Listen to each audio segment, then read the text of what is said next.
There's a stretch of water so narrow you could almost see across it, and if it closed for even a few weeks, the price of nearly everything you own would explode.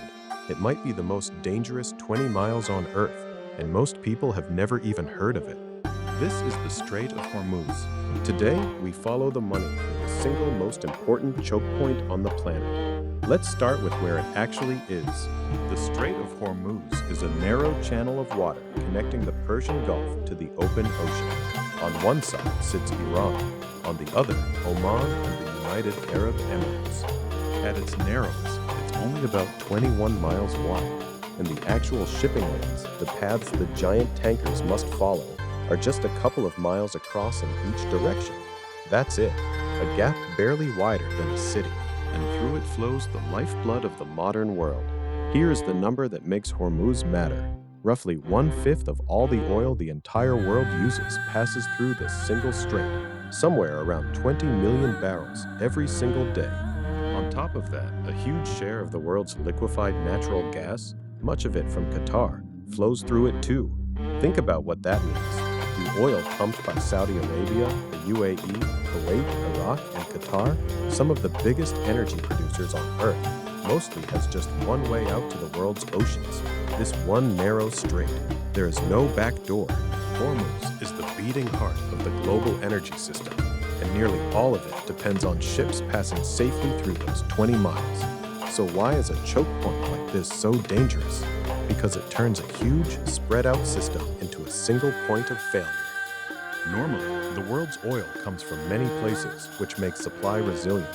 But force a fifth of it through one narrow passage, a passage bordered by a single, often hostile power, and suddenly all that resilience vanishes. Block that one point, and a fifth of the world's oil is instantly in danger. And as we've seen before, when oil supply is threatened, prices don't drift up gently. They spike violently. The world got a terrifying preview of this earlier in 2026. Conflict in the region disrupted shipping through Hormuz, and the price of oil surged around 65% in a matter of weeks, one of the fastest jumps ever recorded. And that was just a scare, not even full closure. So imagine the real thing. What would actually happen if Hormuz shut completely for weeks? Oil could rocket past its all-time record highs. Gas prices would spike across the entire planet. The inflation that so many countries just spent years fighting could roar straight back to life, forcing central banks to react. And the pain would fall hardest on the big energy importers. Places like Japan, India, much of Europe, and even China, economies that must buy their oil from abroad. Analysts estimate a full closure could deliver an economic shock on the scale of a major global recession. It is the ultimate example of how a single point on the map can hold the whole world hostage. Which brings us to Iran, because Iran sits right on the edge of this strait, and that gives it a remarkable and dangerous kind of power. Whenever tensions flare, Iran raises the same threat, that it could close the Strait of Hormuz. It's a stunning piece of leverage. It means a single mid-sized nation has the ability to threaten the entire global economy without firing a shot at anyone directly. Just the threat alone is enough to send oil prices climbing. But here's the catch. It's a double-edged sword. Iran's own oil exports, most of which now go to China, also have to sail through Hormuz. Closing it would choke Iran's own income and enrage its most important customer. And it would almost certainly trigger a military response. The United States keeps a naval fleet based right nearby, in Bahrain, precisely to keep this strait open. So in practice, closing Hormuz is a threat far more often than it's an action.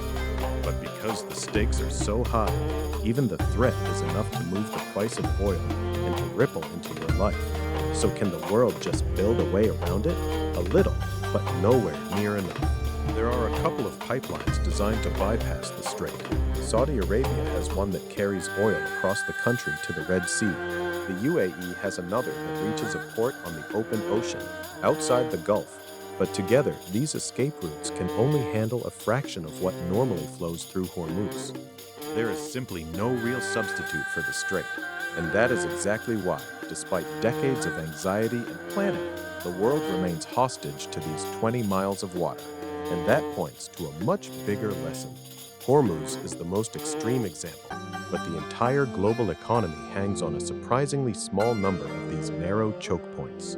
The Suez Canal, the Panama Canal, the Strait of Malacca in Asia, the Red Sea.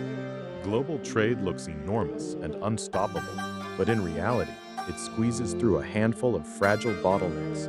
Control just one of them, and you hold a knife to the throat of the world economy. And in an age of rising conflict, that hidden fragility is becoming one of the biggest risks we face. So why does a strait you will almost certainly never see matter to you? Because the next time your fuel bill jumps or your grocery prices climb for no obvious reason, there's a real chance the cause traces straight back to tension in this one narrow channel. It's a reminder that our dazzlingly complex modern economy still rests on something startlingly simple and vulnerable: the safe passage of ships through a few slender stretches of water. Peace in the Persian Gulf isn't just a distant foreign policy story. It quietly shows up in your monthly budget. So the most important 20 miles of water on Earth is a place most people couldn't point to on a map. But now you know why it matters. Watch it closely, because whenever tension rises around the Strait of Hormuz, the price of oil and your own wallet will feel it. If this made the news make more sense, that is exactly what this channel is for. The money story behind the headlines. Subscribe and we'll break down the next one together.